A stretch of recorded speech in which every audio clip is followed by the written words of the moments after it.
vamos a leer un poquito de su extenso currículum. Déjame, querida amiga, que lea y hacerte los honores.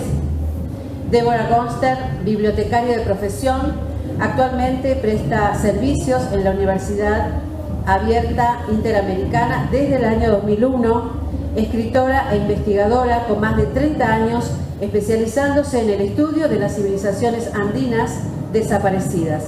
Esoterismo, ufología y mundo subterráneo son algunos de los temas en los cuales también incursiona. Es consultora de la prestigiosa revista UFO de Brasil, participó en varios congresos siendo convocada en programas de radio, televisión y documentales. Dirige su blog Crónicas Subterráneas. En el año 2015 participó del 4º Congreso UFO Brasil. Desde el 2020 integra el CEFORA, que es la Comisión de Estudio del Fenómeno OVNI para la República Argentina. En el año 2021 participó de la serie Inexplicable Latinoamérica del History Channel y en el 2022 colaboró en Alienígenas Ancestrales Latinoamérica. Y por sobre todas las cosas, para nosotros una joyita que hoy se llevó un amigo nuestro, es autora del libro Secretos Subterráneos de los Mundos Olvidados, donde cuenta esta fantástica historia que nos convoca durante estos 3 días. Con un fuerte aplauso recibimos a Adriana Rosa.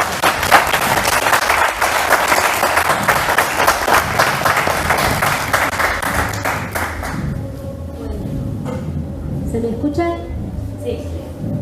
Bueno, qué día difícil hoy para dar esta conferencia, pero qué lindo a la vez, después de tanto tiempo, más de 3 años que no volví a Capilla del Monte, y encontrarme de paso con la celebración gracias a Claudia, ¿no?, que me hizo los honores de saber que el centenario de Juan Moritz, justamente, ¿no? Ni a mí tampoco se me hubiera ocurrido, debo decirlo, Claudia, así que nos iluminaste a varios con ese recuerdo después de tanto tiempo.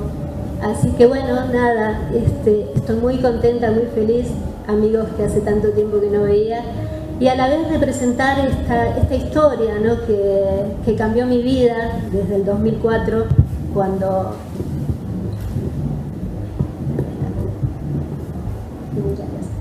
Esta historia que cambió mi vida, como digo, ¿no?, que desde el 2004 me tiene como intrigada y con tantas cosas que me pasaron a través del tiempo con toda esta investigación, ¿no?, que me ha llevado por caminos que nunca hubiera esperado. Pero nada, muy feliz, y ante todo quiero hacer un reconocimiento no solo a Claudia y a Fernando, Punto de No Retorno, por haber organizado este evento, y también a Fabián Ceballos de Tercer Ojos, y quiero pedir un aplauso para ellos porque sin esto no hubiera sido posible.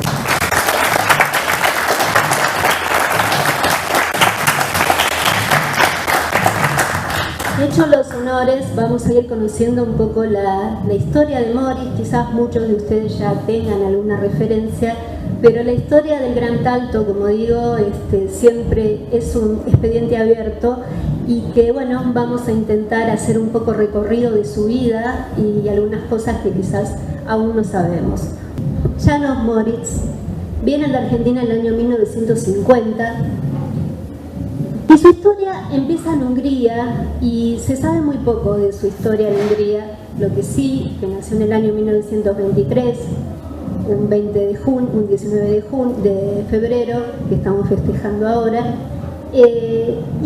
Pero pertenece a una familia, según lo que yo pude ahondar y todas las referencias que me trasladaron desde allá, a una familia de la nobleza, ¿no? Pero que era una nobleza no tan abultada en dinero, pero sí de una familia que tuvo su prominencia, ¿no?, en su momento.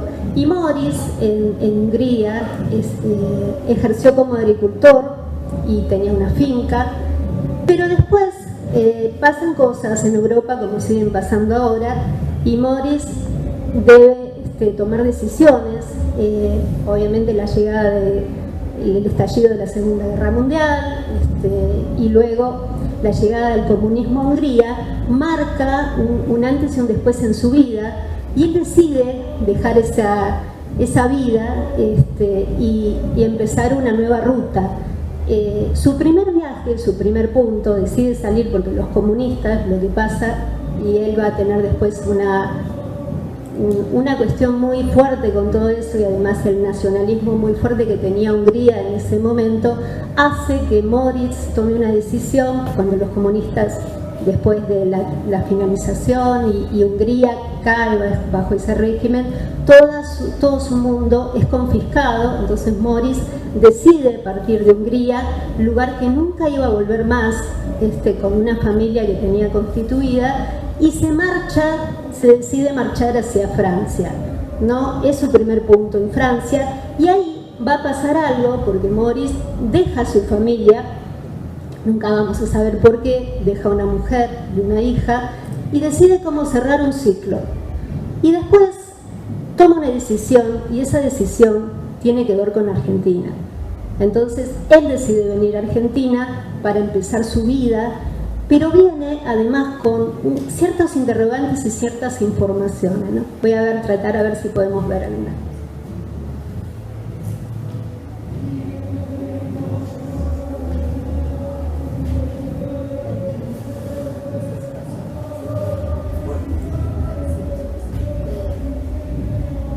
Y una de las primeras cosas cuando Moritz llega a la Argentina es precisamente, empieza, como digo, llega con cierta información y ciertas inquietudes. Y una de estas inquietudes hace que Moritz, en un momento muy raro, empiece sus estudios de sumerio, ¿no? O sea, empieza a estudiar sumerio, va a la Universidad de El Salvador, al sector de los idiomas orientales, y se empieza a especializar en sumerio, ¿no? Esto estoy hablando mucho antes de lo que después conocimos con el tema de Zecharia Sitchin y todo lo que generaba, pero este hombre ya en esa época estaba interesado en el sumerio.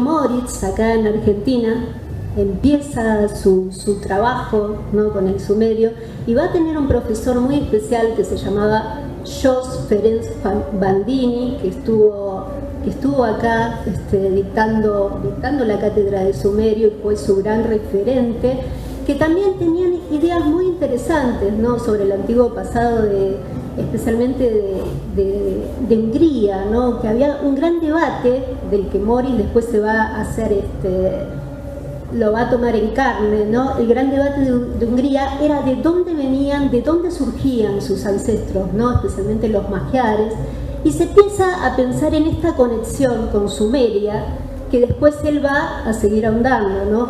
Y este maestro, como digo, Bandini, fue muy fuerte para él, ¿no? O sea, Moritz va a tomar estas referencias que ya se discutían en Hungría con una gran controversia, ¿no? Así que bueno, yo digo que es un punto muy importante la llegada de Moritz a Argentina en el año 1950, y quiero hacer una cuestión porque bueno, yo rastreé acá en Migraciones cuando llegó Moritz, y me encontré con una sorpresa, es que Moritz ya a la edad de 2 años, parece que su padre nos había visitado, ¿no? Y ese es un punto muy interesante, que Argentina ya estaba en sus planes. Así que la segunda venida, cuando él ya tenía 27 años, es como que bueno, Argentina ya había sido como seleccionada en su mundo para venir a establecerse y para venir a seguir ahondando estas ideas, porque en ese momento, digo, en ese momento tan especial como lo es ahora, parece mentira, pero ahora se repite la historia, y que Argentina está recibiendo nuevamente estas cuestiones de Europa, ¿no?, todas estas comunidades de Europa que están volviendo al país. En ese momento Moritz formaba parte de todo un colectivo que estaba viniendo a Argentina y con estas ideas extrañas, ¿no?, para para muchos de nosotros, ¿no? Porque a nadie se le hubiera ocurrido estudiar sumerio, pero Morris lo estaba estableciendo, ¿no? Lo estaba haciendo. Después que él empieza a estudiar sumerio, ocurren otras cosas, y es que Morris decide, empieza a hablar de ciertas historias, ¿no? de ciertas cuestiones con respecto, ¿no? a la historia pasada de la humanidad. Muchos de los que los empiezan a escuchar se sorprenden, ¿no? Porque Morris empieza a hablar del mundo subterráneo, de túneles, cosas que si bien nosotros lo teníamos incorporado en la mitología y en la antigua historia, no estaba como muy, no estábamos muy seguros de esas cuestiones, ¿no? Pero Morris empieza a establecer estas ideas, ¿no? Que parecían sacadas de la ciencia ficción, y empieza a decir que un mundo subterráneo se extendía por todos los Andes, ¿no? Y empieza a hacer algunas exploraciones que lo van a llevar al norte argentino, al sur, en la búsqueda de acceso a esas entradas, ¿no? Esas son las primeras cuestiones que empieza a hacer Morris en la Argentina, además de estar trabajando. Sé que residió donde yo trabajo actualmente, en la zona de Lomas de Zamora, por un tiempo. Trabajaba a veces para museos, trabajaba haciendo también algunas cosas con respecto a la minería, que después lo van a llevar, todo eso va a seguir en Ecuador. Pero Morris, por eso digo, en esos primeros tiempos, empieza a establecer estas ideas, y ya digo, un hombre que se preocupa por estar sumerio, que no era muy común en la época, estas antiguas lenguas muertas. Habla de que si bien él no tenía un título, era un hombre que era autodidacta, como fue toda su vida, pero que era un hombre muy, muy inteligente, no cualquiera estaba en posición de estudiar una lengua muerta, ¿no? Entonces, y además este plus de estas cuestiones, que no solo la búsqueda de los antiguos, historia de su pueblo, ¿no? De dónde venían los magiares, de dónde se establecía ese vínculo, y él empieza a pensar de que en América está el gran puzzle, ¿no? Que es la gran señal para que él empiece a establecer todas estas cuestiones, como que América había quedado fuera del panorama histórico mundial. Y entonces Morris lo que hace, empieza a establecer estas ideas que después va a seguir ahondando, ¿no?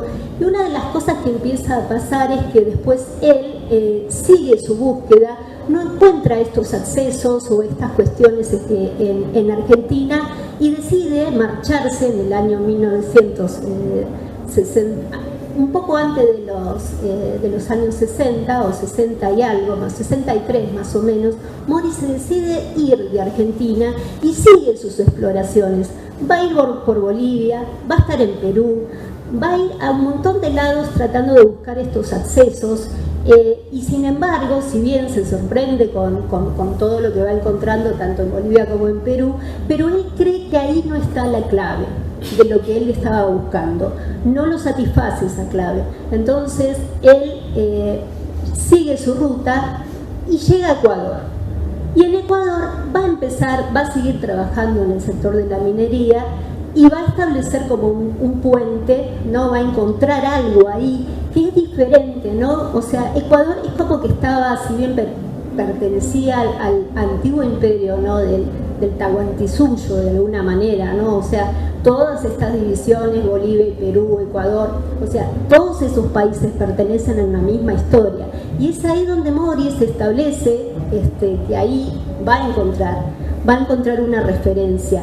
Pero como digo, Morris primero se establece como en el estudio, trabajando para empresas mineras, y empiezan a correr ciertos rumores, porque él empieza a encontrarse con ciertas referencias que ya se conocían por ingenieros que habían estado trabajando en esos mismos lugares, en plena selva, ¿no? O sea, buscando minerales. Sabemos que Ecuador es muy rico no solo en petróleo, sino en oro, en esmeraldas y un montón de cuestiones. Entonces, muchas empresas ya estaban trabajando en Ecuador, como es de toda la vida, y empresas húngaras que se habían establecido en su momento. Muchos ingenieros hablaban que creían que los indígenas de la zona, o sea, habitados por shuaras, habitados por los colorados, habitados por varias etnias que estaban en el Ecuador, estaban entendiendo su idioma. Y eso les parecía muy sorprendente, ¿no? Que desde el otro lado del mundo, ¿no? Casi desde el otro lado del mundo, alguien pudiera entender el húngaro y siendo los indígenas. Entonces, estos rumores ya venían antes de Moritz, pero Moritz lo que hace, porque además de sus intereses en el sumerio, sus intereses en la historia antigua de su pueblo, era saber que él podía, sabía que este idioma que entendían los indígenas no era una obra de la casualidad, sino que eso establecía su punto de que antiguamente quizás América había sido como el emisor de lo que podría ser la búsqueda de los antiguos magiares. Pensaba que algunas de las antiguas culturas habían llegado a las costas del Ecuador y se habían establecido, ¿no? Viniendo de esa parte obviamente de Hungría. Así que bueno, para él fue como encontrar una respuesta a estas cuestiones, ¿no? Y Moritz lo primero que va a hacer ya en el año 67 es escribir a pedido del Ministerio de Cultura del Ecuador un trabajo que no, porque mucha gente me pregunta si Moritz escribió el libro. Yo les voy a decir, Moritz no dejó ningún texto, no dejó libro, solo dejó este libro que se llama El origen americano de pueblos europeos, que es una especie de monográfico, perdón por no haberlo traído, me hubiera gustado, son 14 o 15 páginas, donde Moritz va a establecer toda su teoría, que después es lo que él va a seguir ahondando, ¿no?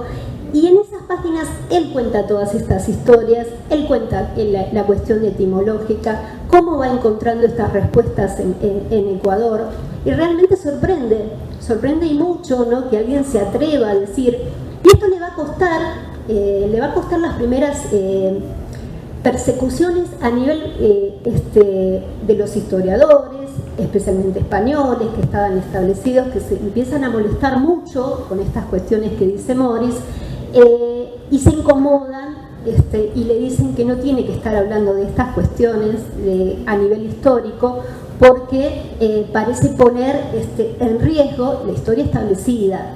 Por eso este punto es importante para entender lo que pasa después con su descubrimiento y por qué estamos en el estado que está, porque ya Moritz en su principio empieza a establecer estas cuestiones históricas que apuntan a que en América había tenido un papel mucho más importante de lo que nos habían dicho. Pero esto yo digo, él está hablando en el año ya 67.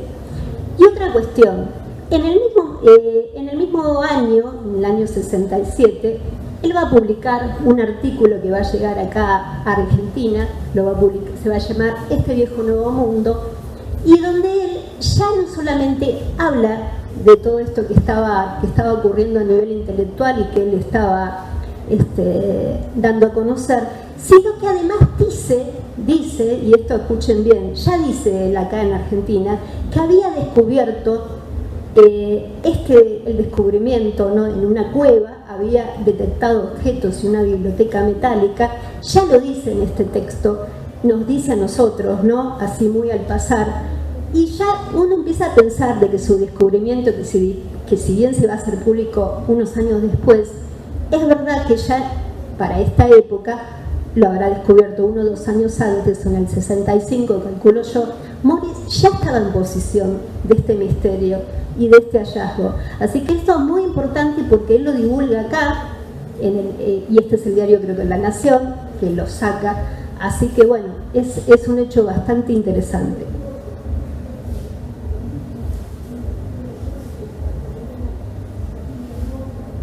Con esto en mano, ¿no? Moritz decide que tiene que hacer algo con su descubrimiento y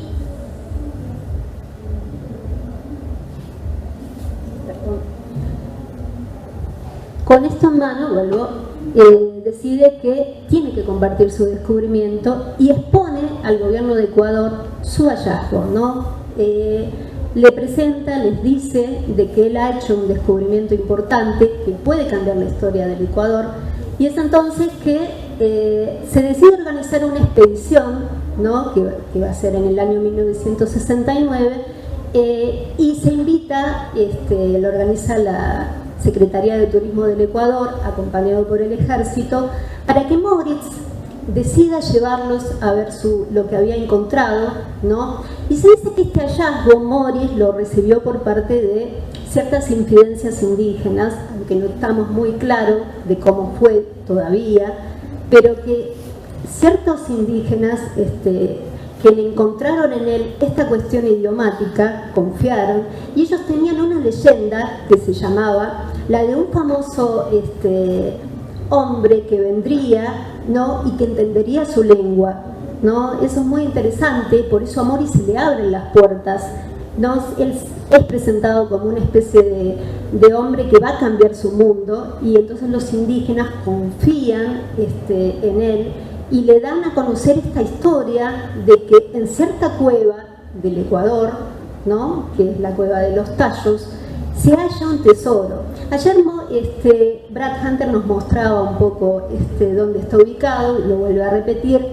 La cueva de los Tallos se ubica en la frontera ecuatoriana peruana, ¿no? En una zona muy selvática, y es una cueva que, ahora vamos a ver algunas imágenes, si me permiten, que es muy especial, donde Moritz afirma haber hecho un hallazgo que podría cambiar la historia de América.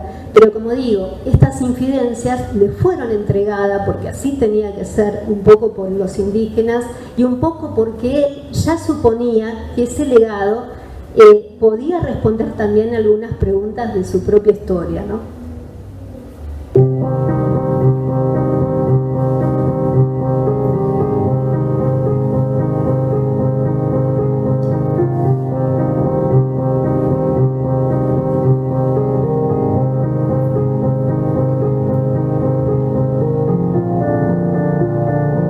La cuestión que Moritz emprende su búsqueda del mundo subterráneo, invitando al gobierno de Ecuador a que se sume, y lo lleva a ver una parte de ese descubrimiento. Pero se planeaban dos partes, y en la segunda parte Moritz iba a declarar dónde estaban las cosas. Pero Moritz siente que cuando se hace la expedición del año 1969, que es la única oficial de ese momento, que las cosas no están bien dadas y que los acompañantes no responden a lo que él espera académicamente, ¿no? Es muy difícil, pero bueno, Moritz, esa expedición termina con las famosas fotografías que después se van a replicar, ¿no? De estos cortes extraños, o sea, y la gran discusión que se arma con respecto a la cueva, ¿no? Si estamos ante una formación natural o estamos ante una formación realmente de un desarrollo artificial, ¿no? Empieza una gran discusión a formarse con respecto a lo que representa Tallos, ¿no? Pero Moritz afirma que esta cuestión responde a un mundo subterráneo desconocido para la historia de América, y que remonta sus aventuras o sus construcciones mucho más allá del tiempo conocido por todos nosotros, ¿no? en las historias que hemos recogido, ¿no? Así que bueno, esa aventura, digo, del año 69 no va a terminar muy bien, porque Moritz después decide no mostrar los objetos que él descubre, pero sí va a haber un hecho importante, porque él, a pesar de que niega un poco abrirse con todo el descubrimiento, sí va a presentar un acta notarial, va a hacer un acta notarial de lo que descubre, y eso va a establecer de que el descubrimiento para él es oficial, más allá que después no pase lo que nosotros esperamos que pase, ¿no? Acá tenemos uno de los artículos que dice: una ciudad milenaria habría sido localizada en la selva oriental. Estas son las primeras informaciones que después se empiezan a divulgar, ¿no? De lo que él había descubierto, y es una época muy activa de Moritz, esos primeros periodos, ¿no? Empieza a hacer una buena divulgación de todo su hallazgo, y es acompañado por los medios de Ecuador.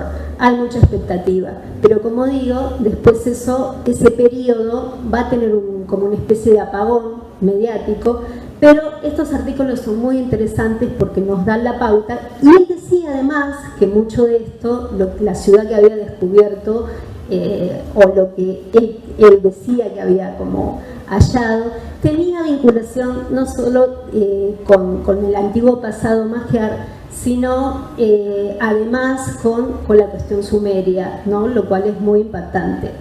Esas son las primeras informaciones sobre lo que él declara, empieza a declarar, y eso es muy interesante.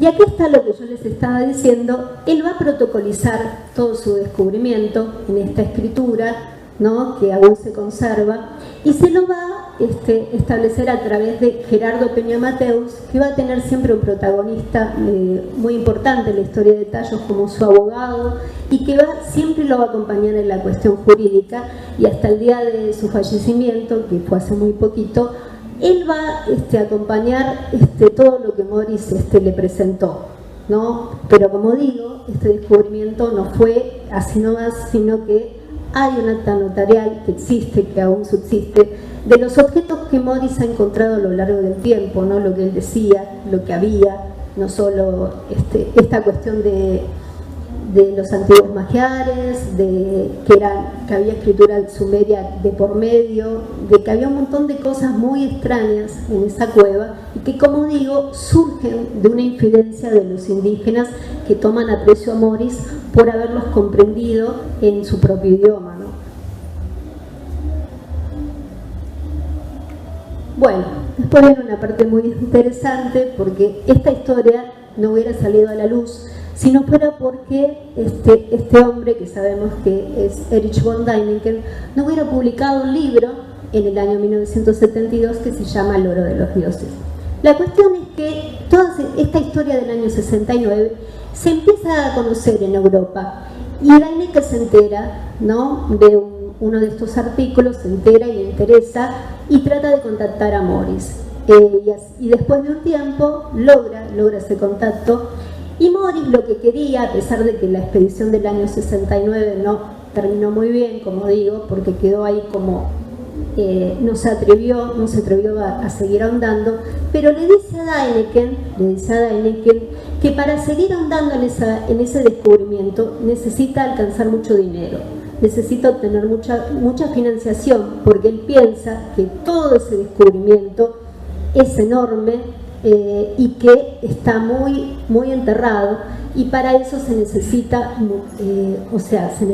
muchas cuestiones, ¿no? Y Morris, en esos primeros tiempos, no es el hombre que se dice después acaudalado de los tiempos posteriores, sino que en ese entonces sí estaba urgido, ¿no? Entonces Däniken lo escucha y decide que lo va a ayudar, y Morris le va a proporcionar algunas fotografías de su expedición del 69, pero había un problema, porque esas fotografías que le va a proporcionar a Däniken, ya Morris había hecho firmar a todos los expedicionarios del año 69 de que no podían entregar ningún material, pero él rompe ese pacto y le entrega el material a Däniken, que después se va a hacer muy famoso. Y ahí empieza toda una historia, ¿no? Porque Däniken, como sabemos, explota con el oro de los dioses. Morris se va a enojar mucho, lo va a desautorizar. Y aquí empieza toda una historia, ¿no?, de idas y venidas. Pero yo en lo personal lo que quiero rescatar, que más allá de todo lo que cuento en mi libro, Däniken fue importante, porque si no, este descubrimiento quizás no se hubiera divulgado a nivel informático como se divulgó, y nunca hubiéramos conocido a Moritz, ¿no? Quizás hubiera pasado a la historia como una cuestión un poco más de culto, pero Däniken lo hace mundial, para bien o para mal. Quizás para Morris fue difícil porque no consiguió su financiación. Däniken decidió no ayudarlo, pero bueno, el tema salió y salieron muchas discusiones con respecto a lo que había visto Däniken mismo, ¿no? Porque después, como digo, Morris se enoja mucho y lo desautoriza. así que bueno, es una de las historias más interesantes, ¿no?, con respecto a Janus y todo lo que sucedió.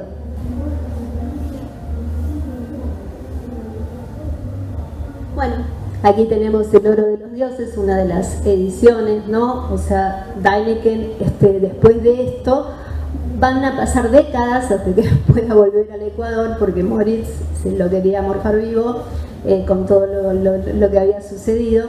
Así que bueno, pasa tiempo hasta que después Däniken puede volver al Ecuador, y siempre va a quedar un encono, y lo digo porque desgraciadamente esta historia hace que la figura de Janus Moritz en muchos programas de corte anglosajón que no exista directamente, ¿no? La historia de los tallos, cuando se pasa a la más media, más importante, Moritz queda como aparte siempre, ¿no? Queda como... Pero por una cuestión de que Däniken sigue teniendo mucho poder mediático, y el enojo sigue aún de muerto de Moritz, ¿no? Däniken nunca le perdonó esta discusión así pública y su desautorización, así que hace que a veces la historia de los tallos, cuando nosotros la vemos en ciertos programas y Moritz no está, entonces nosotros entendemos de dónde vienen las cosas, ¿no? Esto lo quiero decir porque es muy común ver programas donde Moritz ni se lo menciona, y es importante que nosotros rescatemos esto, porque sin Moritz no hay tallos.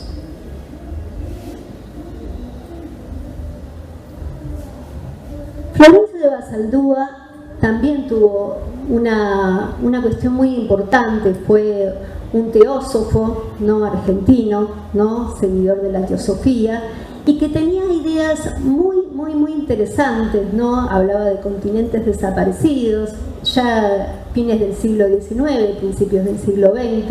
Es muy poco conocido en estas latitudes, o sea, en Argentina ni se lo menciona, pero tuvo una influencia capital también en Moritz, además de la cuestión sumeria, como les mencioné recién, y Basaldúa va a tener un papel importante en la historia de Moritz, porque una novela que él escribe, como digo, en el año 1893, se llama René.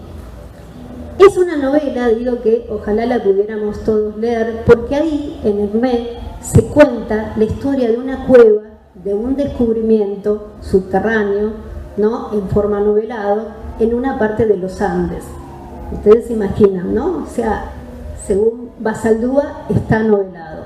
Pero esta historia después va a calar muy hondo, ¿no?, en las investigaciones de Moritz, y es importante conocerlo. Es un libro hermoso, si los quiero recomendar, porque ahí es como, ¿no?, Basaldúa, Florencio de Basaldúa, adelanta un poco toda la cuestión que después va a venir con Moritz, y de estos secretos subterráneos andinos que estaban como soplando en el aire, pero que Moritz se va a atrever a poner en evidencia.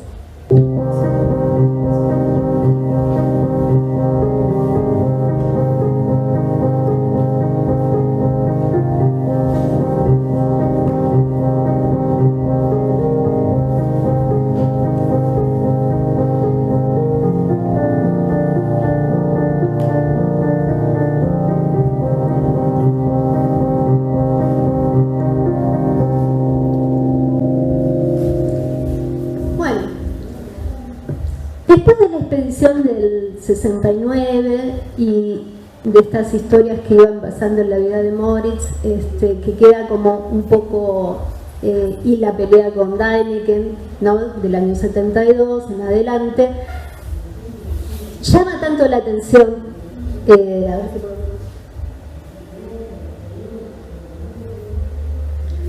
llama mucho la atención del mundo, ¿no?, todo lo que va a mostrar Däniken en su libro, que son nada menos que las fotos del año 69 y de todo lo que pasaba, ¿no?, como digo, que le fueron entregadas desgraciadamente por Moritz, pero bueno, Moritz así lo decidió de alguna manera.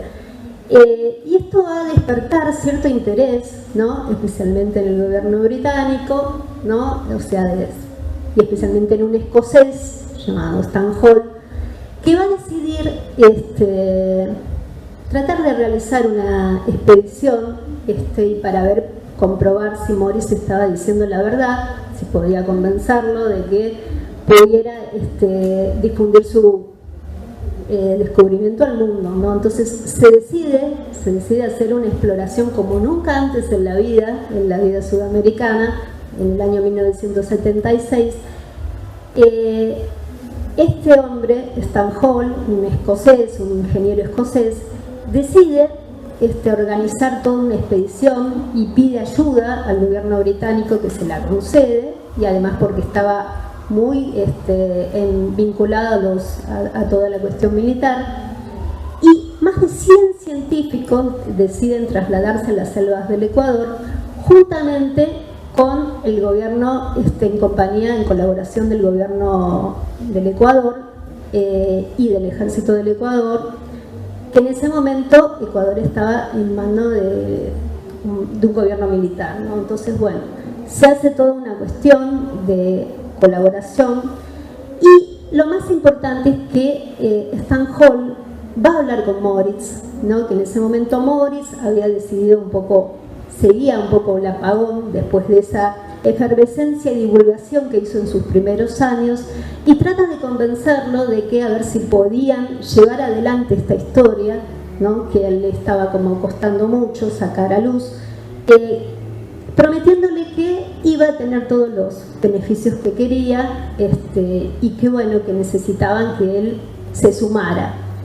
Pero él no se suma porque él pide el mando de las dos expediciones, ¿no? O sea, estar al mando total, y el gobierno británico se opone, se decide oponer, no le dan, era imposible, ¿no?, que eso sucediera, porque además Moritz no era visto como alguien quizás confiable, no era, como digo, era un hombre más autodidacta, no tenía tanta formación como ellos esperaban.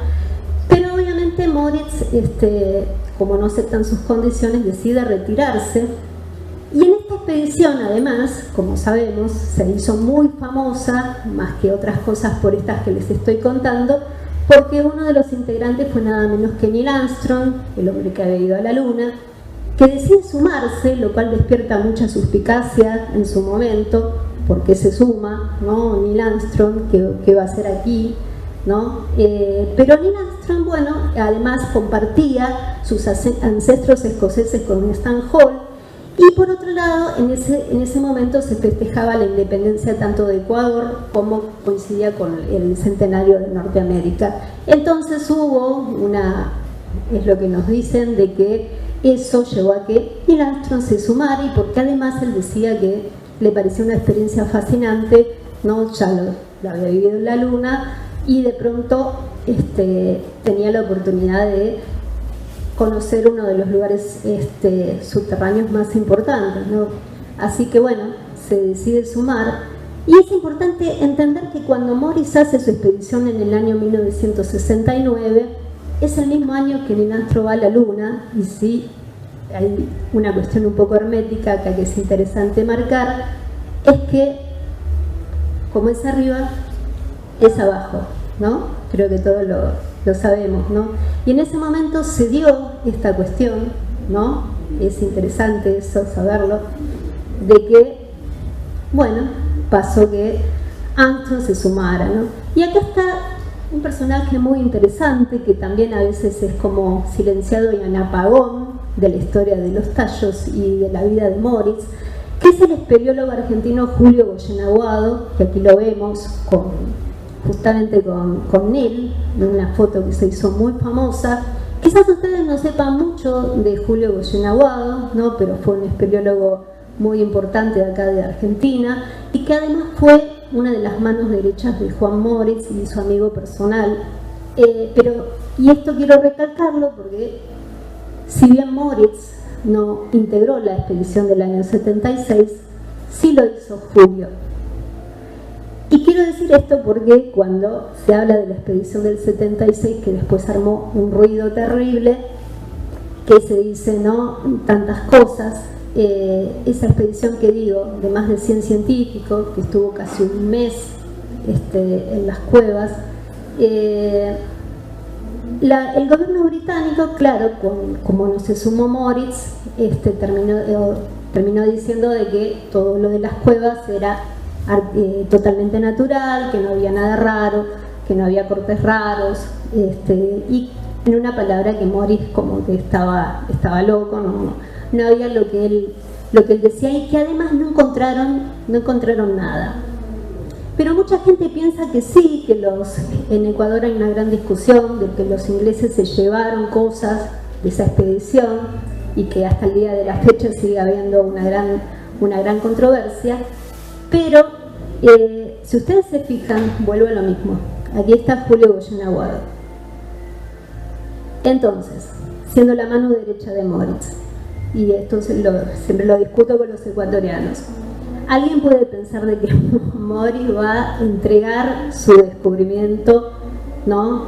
Así nomás, los ingleses se van a llevar algo sin el consentimiento de Moritz, ¿no? Y que vamos a ver por qué Moritz es tan importante en esta historia después. ¿Qué es lo que pasa que Moritz sea tan importante?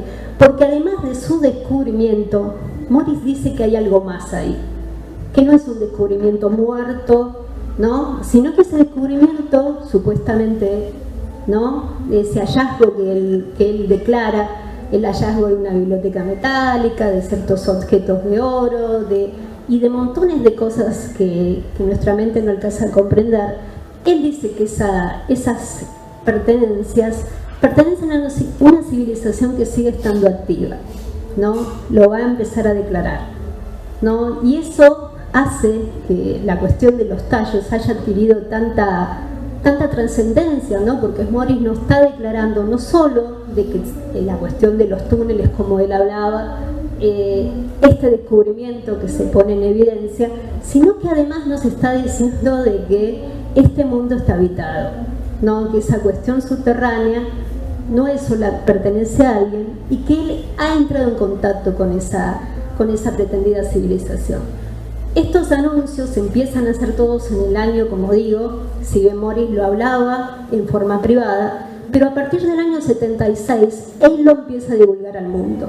Él empieza a decir que existe un mundo subterráneo, que existe una civilización activa, y que esta civilización activa tiene un papel que decirnos, ¿no? O sea, y creo que los británicos lo sabían, por eso fue que además vinieron, no solo por llevarse estos objetos. Pero lo que digo es que los británicos en realidad no se pueden haber llevado nada, porque Moritz, digamos, al estar declarando estas cosas y estar diciendo estos contactos, y además tiene estas, vamos a ver, ciertas evidencias que nos pueden hacer comprenderlo mejor, vuelvo a lo mismo. Julio Goyen Aguado está en la expedición del año 1976. Cuando yo empiezo mi trabajo, empiezo a escribir mi libro, empiezo a hacer mi investigación y me empiezo a encontrar con estas cuestiones, en Ecuador, en ese entonces, y estoy hablando del 2004, nadie recordaba que Julio Goyen Aguado había estado en la expedición del año 76. Me decían que era imposible, de que no había estado nunca.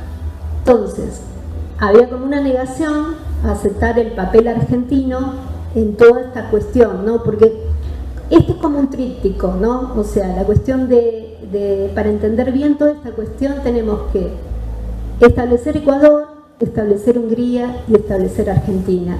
Y en cada uno de ellos hay un papel importante. Y eso es lo que quiero recalcar, ¿no? Porque cuando se habla mucho de la cuestión y lo van a escuchar siempre, la cuestión de cuando se habla de la expedición del año 76, ¿no? Que nos quieren decir de que los ingleses se llevaron todo, tengan en cuenta este dato que yo les doy, ¿no? Tengan en cuenta esta parte de la historia que es importante, y lo que empieza a pasar después.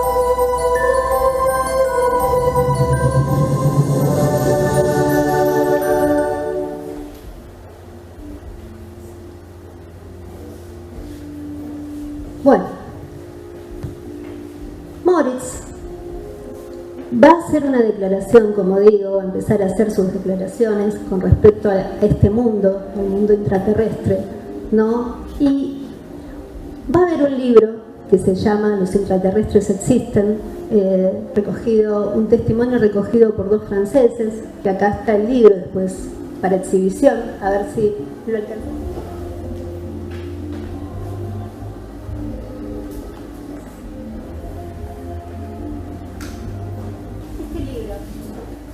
Este libro, Los extraterrestres existen, es uno de los pocos testimonios que da Moritz, ¿no?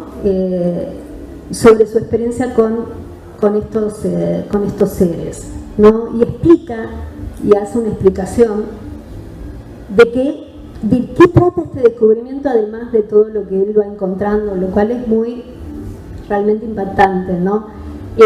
Pero si bien está como un poco novelada algunas partes, pero otras son el testimonio de Moritz, y es una de las únicas cosas que Moritz nunca ha rechazado, ¿no? Así como se enojó con Däniken, con los franceses nunca desmintió su testimonio, y nos lleva a pensar que, bueno, que el descubrimiento de Moritz rebasa los simples hallazgos que podrían no solo cambiar la historia de América, sino que además pone en jaque, ¿no?, esta cuestión de este mundo, de este otro mundo, ¿no?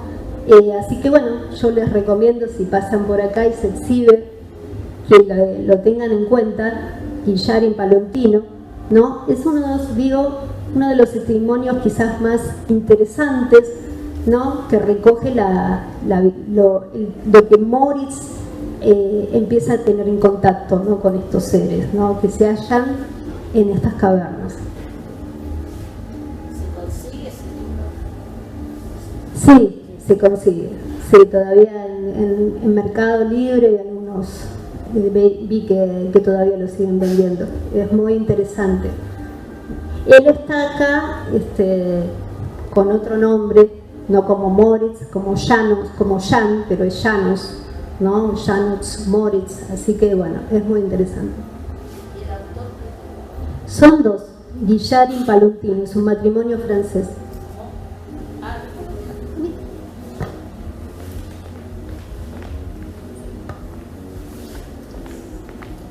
Lo rescatamos de un cesto, perdón, lo iban a tirar a la basura. No. Y no voy a decir dónde, pero la persona dijo, llévenselo porque eso no sirve. Eso está bien.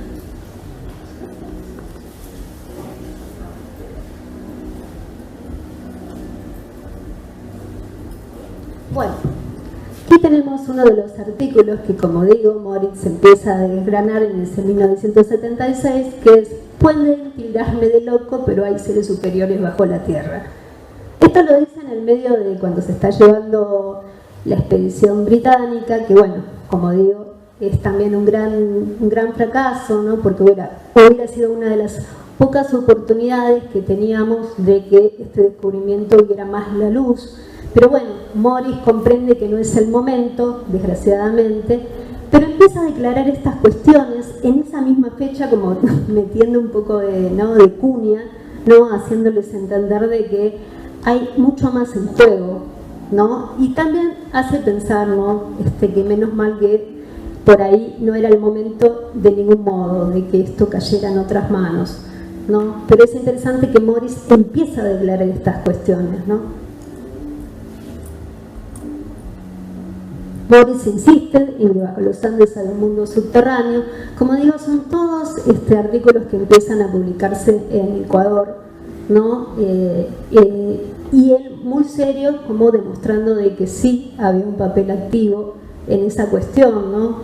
Y que él había entrado en contacto mientras hacía su hallazgo, ¿no? O sea que esas cuevas no estaban solas. Y esto arma un gran debate, ¿no? Un gran debate, no digo no solo por lo que después cuenta en el libro, que digo, después pasen a verlo o traten de conseguirlo, sino que arma un gran debate sobre una cuestión que era tabú, e incluso para nosotros, ¿no? De que si esto puede ser posible. Habíamos escuchado de túneles, pero no habíamos escuchado de que esto pudiera ser real. Así que Moritz está diciendo de que sí, de que hay algo activo.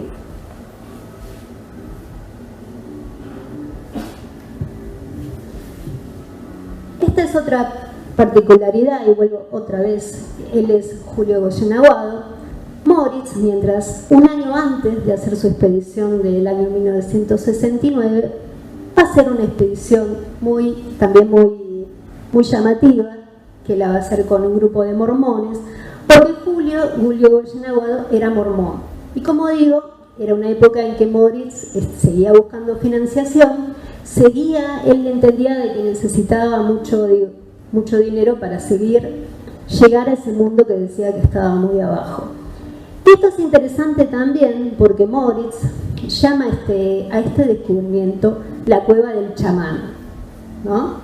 La cueva del chamán.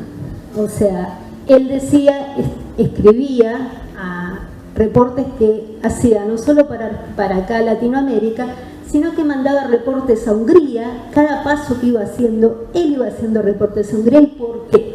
Porque en Hungría había había esta cuestión que él planteaba de los orígenes de Hungría, y había gente que estaba como adhiriendo a las ideas de Moritz desde siempre, ¿no? O sea, como digo, Moritz llega a la Argentina, ¿no? Escapando de situaciones difíciles, pero a la vez llega con toda una serie de información que son esta cuestión del mundo subterráneo.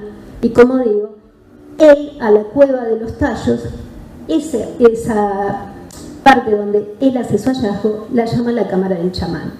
¿Y qué hay en la cámara del chamán? Bueno, él decía, ¿no? Vestigios de 92.000 años, cueva cubierta de murales y hombres animales, o sea, que había encontrado estos grabados, ¿no? La cueva de su descubrimiento tendría estas características. Toda esta información que yo les estoy dando sale de un artículo publicado por Julio Goyen Aguado para un medio uruguayo, donde es la única vez que él declara, porque después hubo como una especie de apagón y silencio sobre lo que se había descubierto. ¿Y por qué vuelvo a nombrar a Julio Goyen Aguado? Porque Julio Goyen Aguado, y recuerden, no solo participó en la expedición del 76, sino que además, siendo la mano derecha de Moritz, en el 68, en ese momento en que hacen la expedición con los mormones, que tampoco termina muy bien, pero Julio Goyen es llevado a ver el descubrimiento que, como sabemos, como les dije, ya en el 67 acá nos llegaban reportes de que Moritz había hecho su hallazgo, que se publicó recién oficialmente en el 69. Y en ese 68 lleva a Goyen a ver esta cueva y su descubrimiento. Fue uno de los pocos testigos vivos de estos hallazgos, y él, en una de las, si bien también había como una especie de silencio y de mantener fuera esta cuestión fuera de los medios, pero él, en un reporte que yo encuentro, como digo, un reporte para los medios de Uruguay, él hace esta declaración. Y él dice que algunas de las planchas metálicas tienen simbología maya y griega, un esqueleto recubierto de oro dentro de un sarcófago, casi levitando, que llamaban el progenitor, ¿no? Un zoológico de metal. Bueno, todas estas cuestiones, ¿no?, que van saliendo de algún modo. Pero Julio hace esta declaración importante y siempre la va a mantener, ¿no? Así que recuerden mucho que en realidad esa cueva tiene este nombre que Moritz a sus colegas de Hungría llamaba la cueva del chamán. Bueno, estos son para la señora que me preguntaba, Pierre Paul Palottiano y Thérèse Guinchard, y el libro es publicado en el año 1978. ¿No?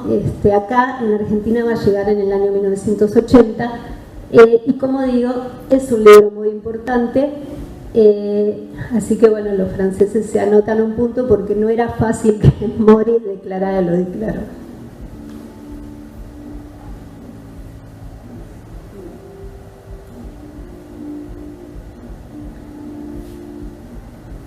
Bueno, aquí lo vemos a Moritz con Bettina Allen, que bueno, Bettina Allen fue una colega, amiga, muy querida, que le quiero dedicar esta conferencia. Falleció hace muy poquito, y ella fue una de las pocas testigos vivos que tuvo acceso a Moritz en todo sentido. La vamos a escuchar ahora, ahondándonos mucho de esto es lo que les estoy hablando, de que digo, Moritz declarando cómo empezó su recorrido, cómo llega a estas conclusiones. Vamos a escuchar el testimonio de la señora Bettina Allen, que nos habla de este tema.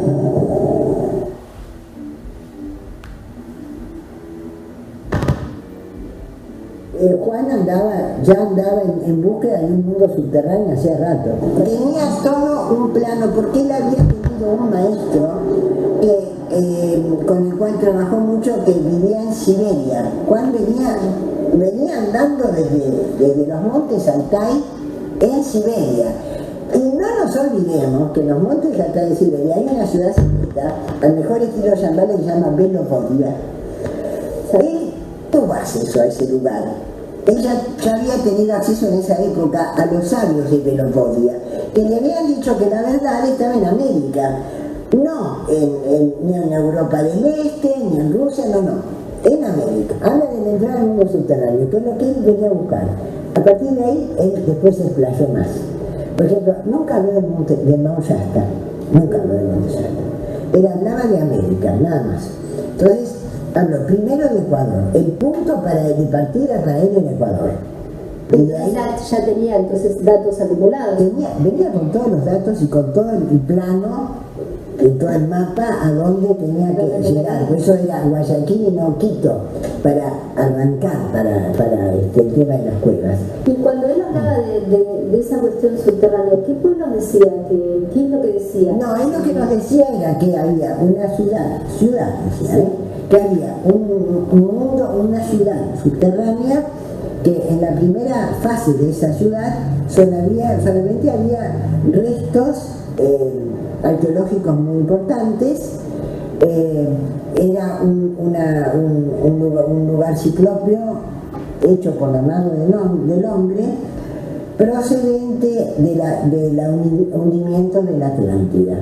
Que los que habitaban ese lugar era gente que habían sido atlantes, que luego se siguieron procreando entre ellos, pero no salieron a la faz de la Tierra. ¿Y dónde creía que estaba? Porque digamos, esto entraría en la relación que muchos dicen de la Tierra hueca, o hay otra cosa. No, la Tierra hueca no hay que ver. No. Ellos entran ahí y luego esculpen las piedras, porque yo creo que tú las viste en los documentales. Esculpen porque que son piedras esculpidas, o sea, están puestas de tal manera que no es la naturaleza. Yo he visto otras cuevas naturales, no son así. Y Juan entra en contacto con esta gente. Juan va a la selva, va solo, porque todavía Zoltán no había aparecido. Lo hace entrar después a Zoltán. Se va solo, que dicen algunos, él dijo que lo acompañó una persona, pero no sabemos quién es la persona. Nunca dijo quién lo acompañó. Y esa leyenda que circula de que fueron los indios lo que le dijeron, entonces estaría descartada. No. Ella sabía. Ella sabía. Él sabía dónde iba. Por eso cuando él escucha hablar a los indios, y los entiende, se da cuenta que era el magiar antiguo lo que hablaban. Era un magiar, que es el húngaro antiguo. Entonces se larga a hablar con ellos. Y ahí es donde ellos lo miran y... La comprueba su teoría, ¿no? De que claro. Los magiares antiguos de Hungría habían salido de ahí, era al revés, habían de acá para allá. ¿Cuál era? ¿Qué dice él que descubrió? ¿Qué dice él? Que descubrió la entrada al mundo subterráneo, a donde viven seres muy inteligentes con una tecnología muy superior a la que se va a llegar a conocer aún después de este siglo. ¿Ya lo declaraba en ese? Ya lo declaraba ahí. Nos lo dijo. ¿Él había tenido contacto o solamente encontró algo nuevo? No, tuvo contacto. Tuvo contacto gracias a los yuarás. Porque ellos tenían contacto con esos seres.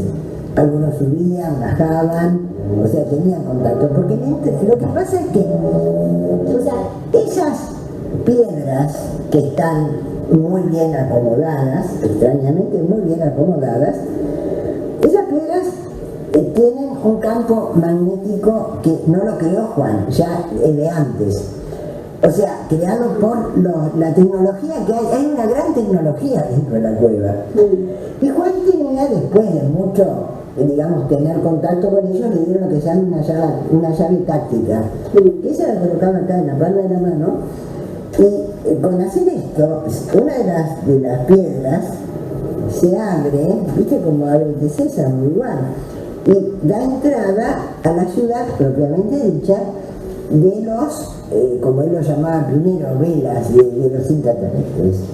Y es una ciudad totalmente armada. Es un término húngaro para estudios superiores, ¿no? Claro, Serían totalmente. descendientes de esta civilización. Y está la sala de estudios. La sala de estudios es la sala donde están todas las láminas de oro, que nadie las sacó, y dudo que las lleguen a sacar. Moritz se viene de allá, estuvo preso, y después él se escapa de Hungría. Ahí es cuando él se va de Hungría. Porque en Hungría lo que dicen es que se escapa del comunismo, pero acá estamos, ¿no? Claro, otra cosa. Se escapa del comunismo porque era nazi. ¿Entendés? Entonces se escapa, bueno, y viene para acá, que acá, todo el mundo, los brazos abiertos, en la Argentina. Acá están las cuevas, que todo el mundo dice que está en Macas, ¿no? Sí. No, están acá, igual aquí. Igual aquí. Ok, acá está la cueva. Entonces, en Macas hay otras cuevas también que te hacen. Entonces estos puntos colorados son las entradas directas a la cueva, que no tenés que largarte. ¿Sabes por qué? Acá es grabando oro, mira. Sí. Acá es con Juan, Juan no se dejaba fotografiar con cualquiera, ¿eh? Ojo, eso también. Mira, esta es una parte que nunca se ha visto de la cueva, ¿ves? ¿Ves que hay como una cosita de dinamita ahí? Porque el plano era dinamitar una parte. Era cierto que Juan dinamitaba, ¿no? Podía las entradas, ¿no? ¿No es cierto?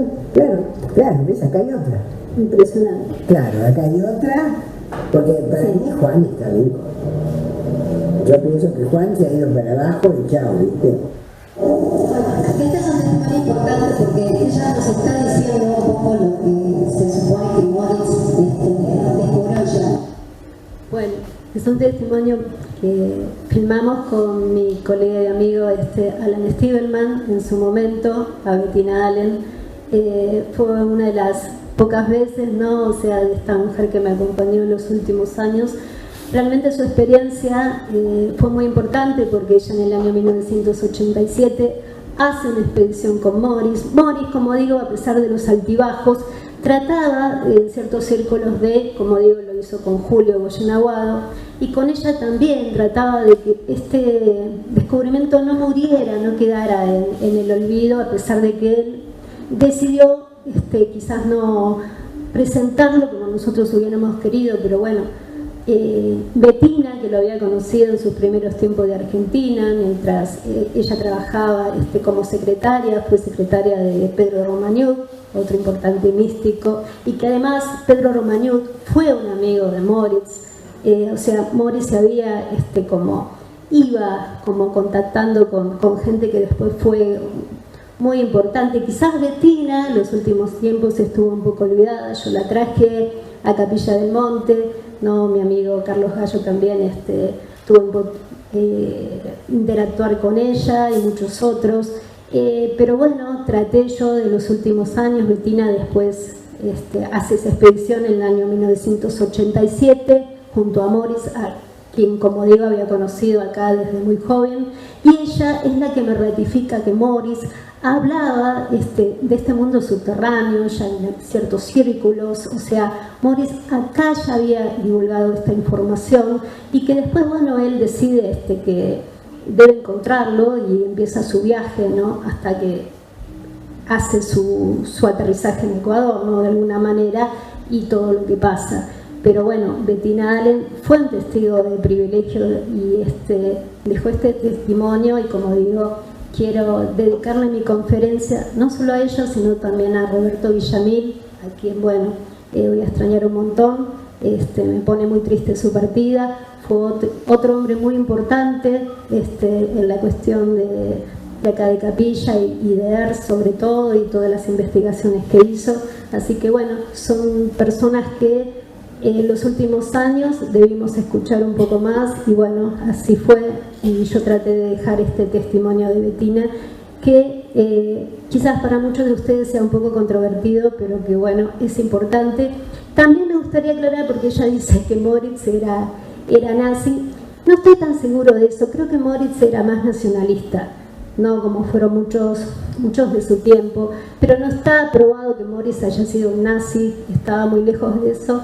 No podría haber hecho todo lo que hizo en el sentido de divulgar lo que divulgó, no lo hacía nunca hizo rédito de nada, y por eso digo, Moritz no escribió nada, dejó solamente ese monográfico de 14 páginas que les dije, el origen americano de los pueblos europeos, ¿no? De alguna manera es su único legado, pero Moritz sí, obviamente era un nacionalista, pero estaba ese nacionalismo que estaba buscando, tratando de entender los orígenes de su propio pueblo, ¿no?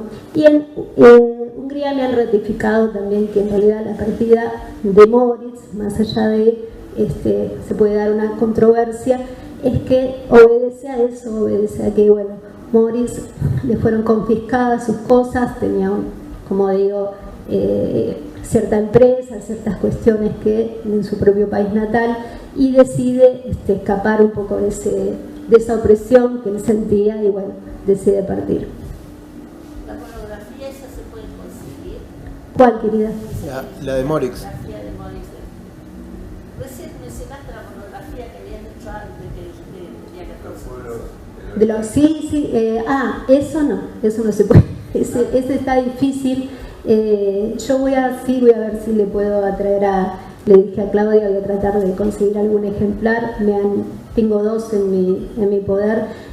No es algo que se consiga así fácilmente, o sea, pero bueno, vamos a tratar de hacer lo posible para tener ese legado de Juan Moritz. Y eso que dice Bettina, de que para ella no se murió, sino que se fue para abajo. Y es un sentimiento que pensamos mucho también, ¿no? Pero yo creo que es a nivel espiritual, ¿no? Lo podemos entender, Claro. lo podemos entender. Porque digamos... Moritz está fallecido, claro, o sea, está fallecido, pero bueno, espiritual, pero de alguna manera era como que, bueno, él había trascendido, ¿no? Porque haber hecho el descubrimiento que hizo y los contactos que entró, yo siempre digo, ¿no? Que él es como que pasó el arco iris, ¿no? O sea, entró en otro plano, de alguna manera estaba mucho más, más allá de nosotros mismos, ¿no? Estos descubrimientos y estas cuestiones, ¿no? tan importantes de saber que quizás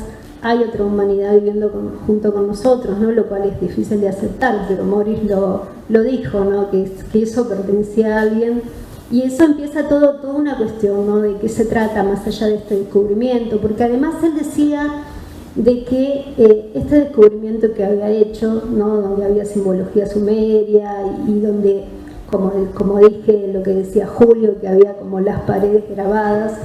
Él decía que este descubrimiento remontaba a la época de que los antiguos magiares, una vez que llegaron el cristianismo se estableció en Hungría, en los primeros, en siglos muy anteriores, lo que primero que hizo fue la destrucción de todos los testimonios paganos para ellos. Entonces, esos testimonios remontaban a eras muy, muy antiguas y hablaba de continentes desaparecidos.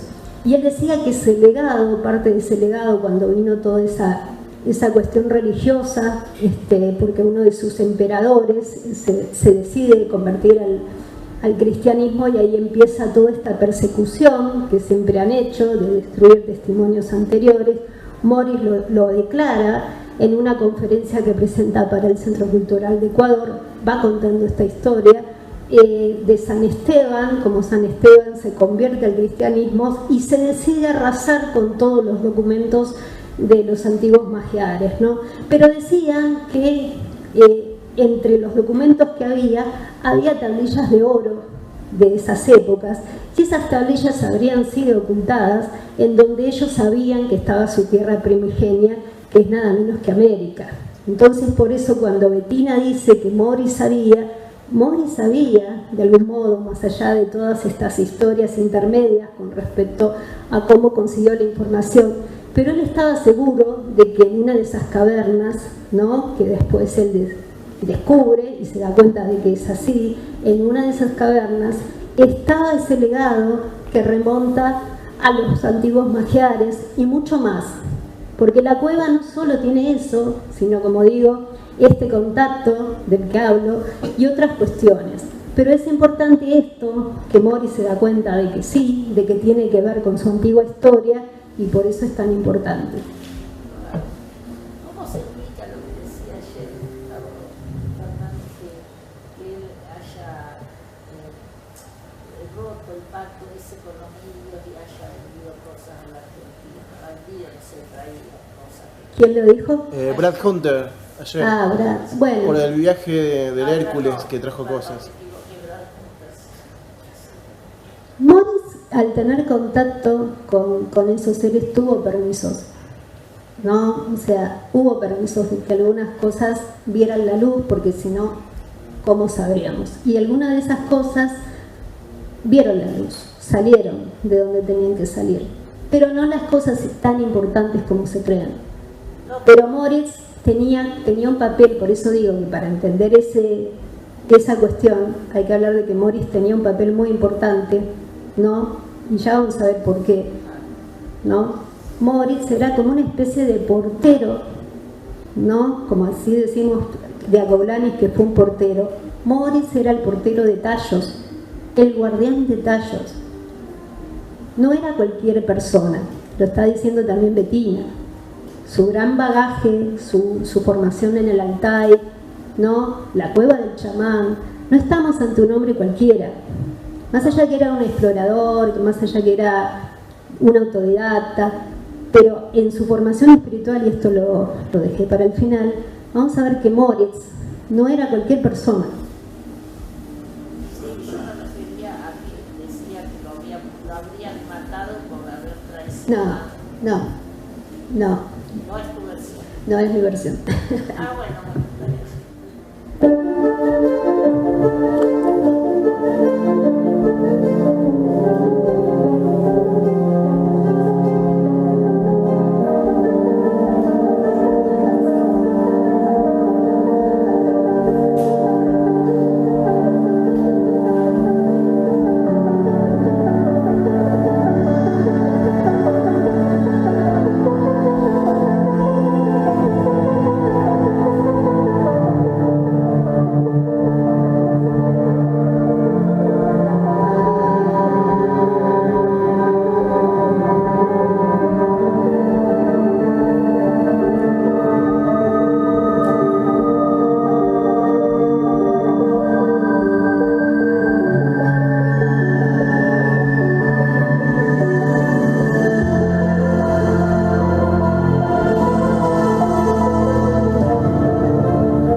Bueno, todos estos hombres que hemos visto recién, todos estos hombres y mujeres, ¿no? Especialmente una mujer importante entre tantos hombres, ¿no? Pero no, esto es lo que yo quiero señalar de algún modo, que a partir del fines del siglo XIX, y me podría remontar antes, pero lo vamos a hacer así, fines del siglo XIX, principios del siglo XX, se empiezan a iniciar ciertos movimientos, ciertas escuelas, se empiezan a aparecer ciertos hombres y ciertas mujeres que empiezan a hacer declaraciones. La primera de ellas es, obviamente, Elena Petrovna Blavatsky, la fundadora del movimiento teosófico. Yo solamente quiero rescatar ciertas cosas de todos ellos.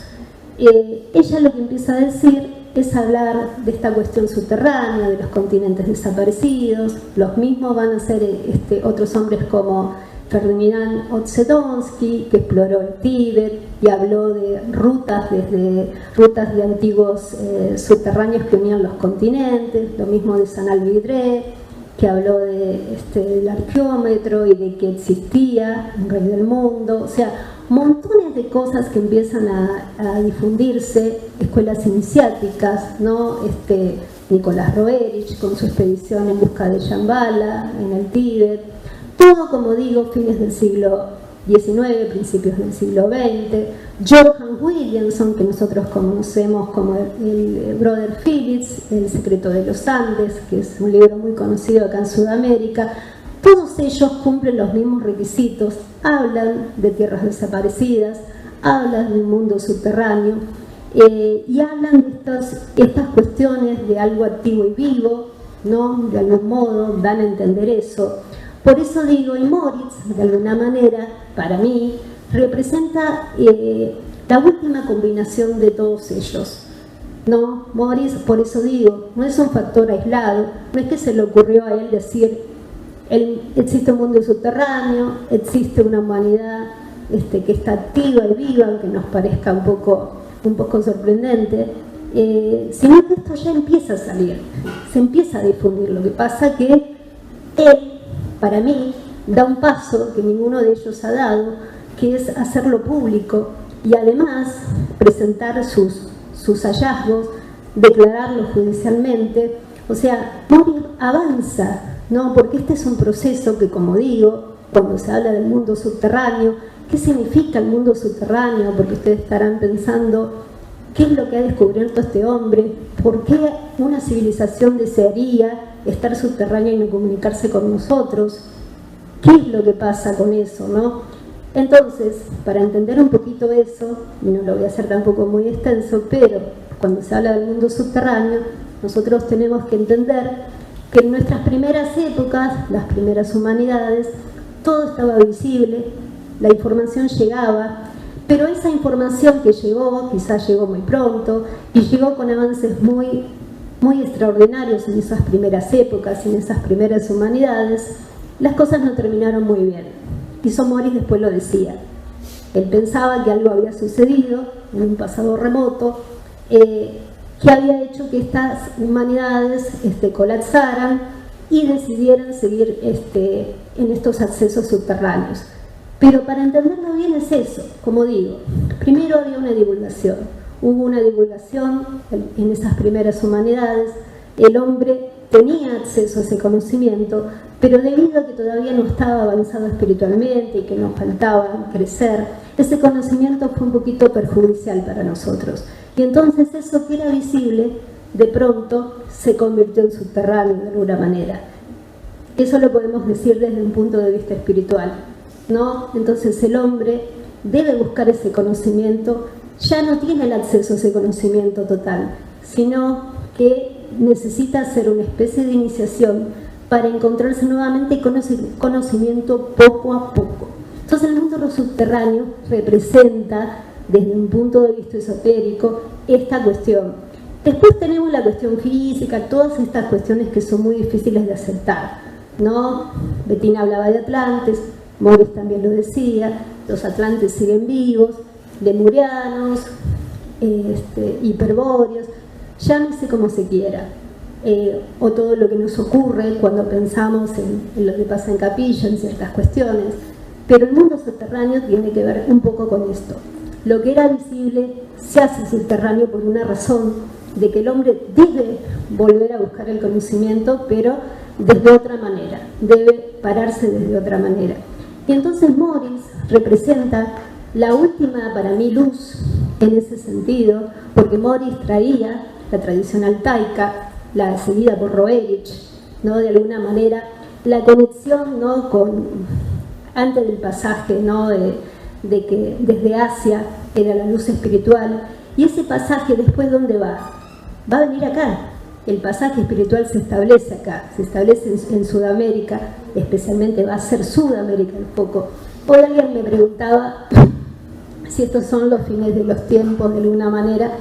No creo que sean los fines de los tiempos, pero sí es un tiempo de juicio, es un tiempo un tiempo difícil, pero que la luz espiritual se establece aquí, se establece en esta tierra, ¿no? Y otra cosa es que Morris hablaba de las antiguas servisuras, ¿no? Cuando decía, y las servisuras tenía que ver con el conocimiento de estas antiguas tierras, porque la servisura significa el conocimiento de la verdad. Entonces son estas antiguas tierras, ¿no? O sea, hablaba un poco de los continentes desaparecidos y el legado que habían dejado, ¿no? Y estos papeles tendrían que ver también con el legado que él encontró en tallos. Y otra cosa interesante, también importante,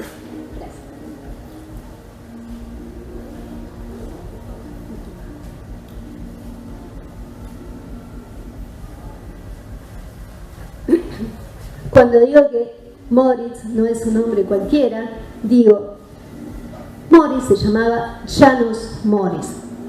Y desde un punto de vista, siempre digo, ¿no? Si lo pueden aceptar o no, punto de vista esotérico y espiritual, Janusz significa la puerta, el enlace. Por eso digo, cuando digo que Morris era un poco el portero de tallos, ¿no? Porque su nombre mismo lo estaba estableciendo, su misión de vida ya estaba, ¿no? Sabemos que este es un punto muy importante cuando se estudia los planos esotéricos, y Morris lo llevaba en sí, ¿no? Si bien Morris parecía un hombre que no podía dar el aspecto de tan espiritual, pero lo era, él tuvo un papel. Él es el representante, el último representante de todos estos nombres que vimos un poco. Quizás muchos no los conozcan, quizás después tengamos que hablar de cada uno de ellos, pero es importante saber esto, una línea que Moritz es como que el continuador y el último para mí hasta ahora, aunque muchos puedan decir quizás haya otros, pero yo no lo veo, en establecer esta cuestión subterránea tan fuerte. Y, como digo, se da en el año 1969, en el mismo momento que el hombre va a la luna. Y eso es importante entenderlo, ¿no? Cómo se manejan estas cuestiones esotéricas y espirituales en la Tierra y se establecen estas dualidades. Y ayer hablábamos específicamente de este símbolo, lo que decía también Brad, y bueno, tiene que ver, era el sello que llevaba Morris en sus blasones familiares, de alguna manera. La Osa Mayor representa esa cuestión primordial, ¿no? Morris hacía referencia, y antes habían sido las famosas Pléyades, serían después las famosas Pléyades. Eso se establece porque en el principio, como digo, todo era equilibrado, en el cielo se apuntaba a la estrella polar, había un equilibrio que después se rompió, fue roto, y en ese momento, por eso, cuando se enuncia mucho la cuestión de la osa mayor, y recordemos Arturo, ¿no? La famosa leyenda de Arturo tiene que ver mucho con esta cuestión. Había un equilibrio que fue roto y que después el hombre nos queda ahora, ¿no? Volver a ese equilibrio de otra manera, mucho más avanzados, con más conocimientos, y no como pasó en la antigüedad. Por eso digo que Morris nos decía, ¿no? América abre sus puertas a un mundo subterráneo, y así es, de algún modo. Él estaba declarando estas cuestiones, ¿no? Pero quiero que piensen en esto, que Morris no era un hombre cualquiera, sino que era el representante de algo muy profundo. Y ahora quiero yo, antes de concluir un poco con la vida de Morris, porque después Bueno, Moritz fallece en el año 1991. Su descubrimiento quizás mayor y su legado mayor es que nos deja la herencia de esta cuestión, siguiendo en discusión, ¿no? del mundo subterráneo, ¿no? Que quizás falte tiempo todavía un poco para que podamos tener más información. Pero yo quiero traer la palabra de dos investigadores, un cineasta y un amigo húngaro. Un cineasta, ¿por qué? Porque se llama Galo Semblantes, es un director ecuatoriano, y él hizo, el año pasado se estrenó La leyenda de los tallos, donde algunos de nosotros, investigadores argentinos, tenemos participación. Todavía la película no se ha podido estrenar acá. Espero que ojalá llegue a Capilla del Monte. Voy a hacer lo posible para que Claudia la pueda difundir y que su director venga a presentarla. Pero quiero mostrarles el tráiler y unas palabras que él nos legó.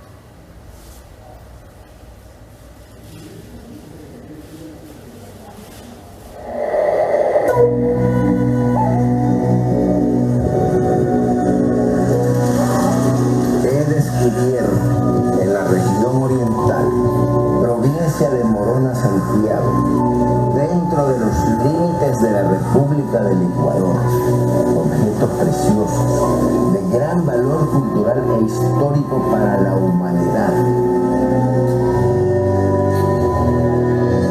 Me he dedicado a rastrear el origen de la humanidad para saber por qué estamos en esta tierra.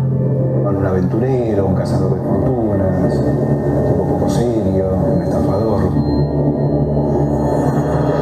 Ese terrible descubrimiento que, digamos, a todos nos había dejado con la boca abierta, ¿no? Buscaba el mundo subterráneo y lo encontró. El gobierno quiere tomar control y no sabe cómo. If they find something, the precious, that they will be killed. ¿Qué se llevaron? Ese mito que tal vez en las cuevas había un tesoro. Es muy complicado estar por la selva buscando algo y llegar a la cueva de los tallos, ¿no? Tú tienes que llegar ahí porque alguien te lleva. The dream gives you the courage to continue. No estaban dispuestos a poner su investigación y sus descubrimientos al servicio de nadie, que no fuera el género humano. Tienen un temor de que la gente conozca y sepa la verdad. Es una novela de ciencia ficción.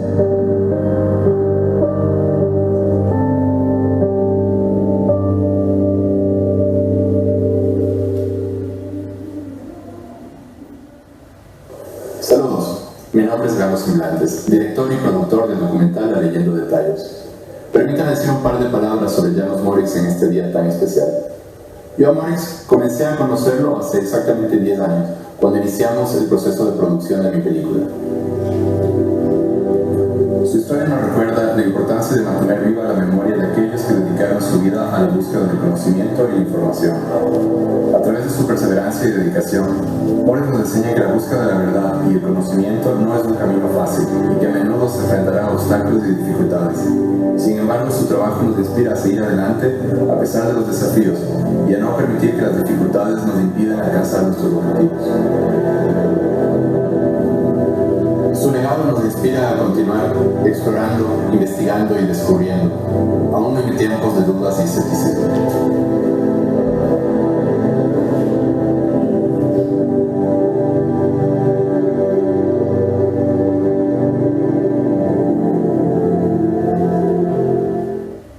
Como digo, la película se estrenó el año pasado, en 2021. Tardó como 7 años. Galos estuvo en Argentina. Fue un trabajo largo. Vino a entrevistarnos a mí, a Javier Estañaro, de Tina Anel, entre otros. Así que nada, espero que se pueda presentar. Es uno de los últimos documentales fuertes. Cuenta todas las voces y todas las historias. Has hecho un trabajo muy bueno y bueno, su palabra espero que nos haya apoyado bastante. Y quiero terminar con un hombre llamado Zoltán Bota, que él me apoyó muchísimo en la parte húngara cuando hice mi libro Secretos Subterráneos, y es una voz más que autorizada y además habla perfecto español, no vamos a tener ningún problema.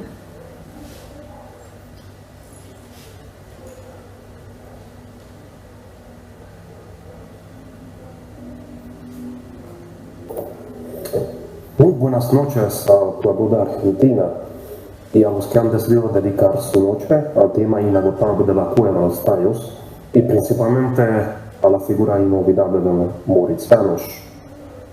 Yo me llamo Zoltán Bota, soy amigo de Debbie y gracias a Debbie, con quien yo vengo compartiendo una amistad de varios años atrás, llegué a saber sobre esta serie de conferencias organizada en Argentina para conmemorar el día del nacimiento de Moritz János, tan destacado y grandioso, que ocurrió justo hace 100 años en un pequeño pueblo de Hungría, país que él y yo podemos llamar como nuestra patria. Moritz János es el nombre original en la lengua materna que yo también hablo, y ustedes lo conocen como Juan Moritz, y así se conoce en todo el mundo. Pero si me permiten, a veces yo le llamo Moritz János y a veces yo le llamo Juan Moritz. Este pueblo en que él nació hace 100 años ya no existe el día de hoy. Ha sido fusionado con una ciudad y el nombre original de su pueblo de nacimiento ha venido desapareciendo gradualmente en el olvido. Pues aquí comenzó la vida de Juan, una vida llena de aventuras, dificultades, de altos y bajos y de vicisitudes. Pero a pesar de estas adversidades, él siempre conservó su firmeza, su humildad, su carácter recto y honesto. Estos son matices de comportamiento que ponían su vida varias veces literalmente en el peligro. Sin embargo, él se mostraba inquebrantable frente a todos sus actos de deshonestidad, de ridiculez, que intentaban crear una figura de poca confianza, todo lo contrario de lo que él era. En realidad, él protegía su descubrimiento, la intimidad y la santidad de las cuevas, el descubrimiento de las cuales se atribuye inequívocamente a Juan. Tampoco dejaba a nadie entrar en estos lugares santos de los shuaras, que él pensaba que llegaron con malas intenciones y los que, según él, no querían más que saquear los tesoros antiguos por su propio interés. Precisamente por este motivo, él se quedó gradualmente más y más aislado en el tema. Incluso varias veces tenía que confrontarse con amenazas que al fin culminaron en su muerte, que resultó ser no menos controversial como su propia vida. Yo he tenido la suerte de conocer a algunas personas que cultivaron relaciones personales con él. Por lo tanto, he oído historias de primera mano. Cabe destacar que esto es algo muy diferente frente a cuando leemos algo en un libro, por ejemplo. Todas estas personas pintaron una figura firme, sincero, confiable, sencillo y fehaciente. Yo creo que todas estas características deben actuar como ejemplo frente a todos nosotros. Aquí cabe decirles que deseo agradecer a Debbie por todas las informaciones, fuentes, libros a los que yo he podido acceder con su apoyo. Es una tremenda e imprescindible contribución a la divulgación de información en el tema. Puede resultar un poco raro a ustedes y a los estimados participantes de la conferencia, pero aquí en Hungría, en mi país, tenemos escasos conocimientos sobre Juan y sobre todo a lo que ha dedicado su vida. Es la misma razón por la que es tan importante que alguien en el otro lado del mundo, viendo desde Hungría, haya dedicado tanto tiempo y energía a la investigación de la obra de Juan y dio a conocer al mundo muchos detalles y momentos de la vida de este hombre excepcional. Gracias, Debbie. Muchas gracias. Estoy tratando de encontrar la mejor expresión y yo creo que este es el orgullo en el mejor sentido, orgullo porque una persona tan inolvidable sea compatriota mío, incluso si haya tenido que huir de Hungría por llegar al fin a través de varios países, Argentina y de allí al Ecuador. Para concluir con esta breve contribución mía a la conferencia dedicada a la memoria de Moritz János, permítame agradecer al pueblo de Argentina por haber custodiado la memoria de Juan tan cuidadosamente durante las décadas. Es mi honor definitivamente. Yo vengo guardando la esperanza de poder viajar a Argentina un día y quién sabe, a lo mejor me voy a encontrar con algunos de los aquí presentes para discutir el tema personalmente. Saludos a todos ustedes desde Hungría. Yo les deseo que disfruten de las presentaciones en la conferencia. Hasta luego. Bueno, Zoltán fue, yo lo conocí porque él fue el organizador, ¿no?, del primer rescate de Juan Moritz en Hungría ya hace algunos años. Él me contactó y me invitó, en ese momento no pude viajar, pero nada, ha sido una ayuda excepcional con todo el material y todos los vínculos que pongo en el libro con respecto a Hungría. Juan Moritz, él ha sido realmente una ayuda además porque habla perfecto español, ha sido como una salvación. Es muy difícil para alguien como nosotros que entender toda la cuestión húngara de Moritz, pero que es tan importante. Así que bueno, Zoltán quería sumarlo y quería agradecerles a todos por haberme escuchado y muchísimas gracias.